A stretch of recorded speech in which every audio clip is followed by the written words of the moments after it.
Breaking news. जी हाँ, Kolkata rally में पीएम मोदी ने जमकर ममता बनर्जी सरकार पर निशाना साधा। इसी बीच सिलगुड़ी में रैली करने पहुंची ममता बनर्जी ने मोदी पर पलटवार किया है। उन्होंने कहा, खेला हो बे, हम खेलने के लिए तैयार हैं। मैं 1-on-1 खेलने के लिए तैयार हूं। अगर वे यानी बीजेपी वोट खरीदना चाहते हैं तो पैसा लें और टीएमसी के लिए अपना वोट डालें। पीएम ने अपने भाषण में बंगाल के बीजेपी कार्यकर्ताओं की भी सराहना की।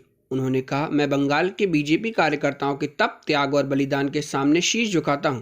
बीजेपी के हर कार्यकर्ता के परिवार को, पश्चिम बंगाल में अन्याय का शिकार हुए हर व्यक्ति को न्याय दिलाने के लिए हम प्रतिबद्ध हैं। जी हाँ, आपको बतला दें कि ममता बनर्जी पर भी मोदी ने निशाना साधा। जनसभा में उपस्थित जनता से उन्होंने कहा, आपको याद होगा मेरे लिए क्या क्या कहा गया है। कभी रावण कहा गया, कभी दानव, तो कभी दैत्य, तो कभी गुंडा कहा गया। दीदी इतना गुस्सा क्यों। ममता बनर्जी के भतीजे अभिषेक बनर्जी पर प्रहार करते हुए मोदी ने कहा, मेरे आप सभी दोस्त बताइए, दोस्ती चलेगी या तोलाबाजी। आपके इसी जोश से दीदी और उनके साथियों की नींद उड़ी हुई है, तभी तो ये लोग कह रहे हैं कि इस बार खेला हो बे। Breaking news. जी हाँ, आपको बतला दें कि पीएम मोदी ने पूछा, क्या गरीब की चिंता करना, उसकी सेवा करना हमारा कर्तव्य नहीं है, या हम इस पर भी राजनीति करेंगे। लेकिन अफसोस टीएमसी सरकार यही कर रही है। हर घर जल पहुंचाने के लिए केंद्र सरकार जो पैसे भेज रही है, उसका बहुत बड़ा हिस्सा आज तक यहां की सरकार खर्च ही नहीं कर पाई है। ममता बनर्जी पर निशाना साधते हुए पीएम ने कहा, दीदी आज पश्चिम बंगाल के नौजवान, यहाँ के बेटे बेटियां आपसे एक ही सवाल पूछ रहे हैं। उन्होंने आपको दीदी की भूमिका में चुना था, लेकिन आपने खुद को एक ही भतीजे की बुआ तक सीमित क्यों कर दिया।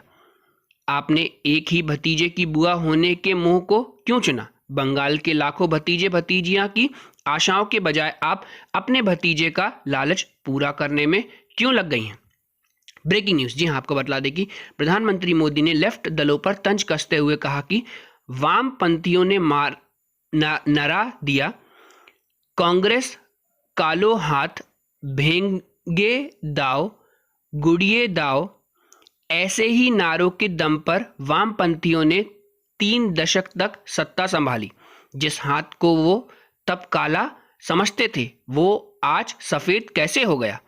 जिस हाथ को तोड़ने की बात करते थे, आज उसी का आशीर्वाद लेकर वो चल रहे हैं। जी हाँ, आपको बतला दें कि कोलकाता में जब विकास का डबल इंजन लग जाएगा तो वह रोड़े भी खत्म हो जाएंगे, जो हमें अभी कदम कदम पर अनुभव होती है, मोदी जी ने कहा। यहाँ बनने वाली बीजेपी सरकार, एनडीए सरकार इसी सोच से आगे बढ़ेगी। कोलकाता तो सिटी ऑफ जॉय है। कोलकाता के पास समृद्धि, अतीत की विरासत भी है और भविष्य की संभावनाएं भी हैं। ऐसा कोई कारण नहीं है कि कोलकाता के कल्चर को सुरक्षित रखते हुए इसे सिटी ऑफ फ्यूचर ना बनाया जा सके, मोदी जी ने कहा। बड़ी खबरों को चंद मिनटों में देखने के लिए सब्सक्राइब करें सिर्फ डेली फटाफट न्यूज़ चैनल।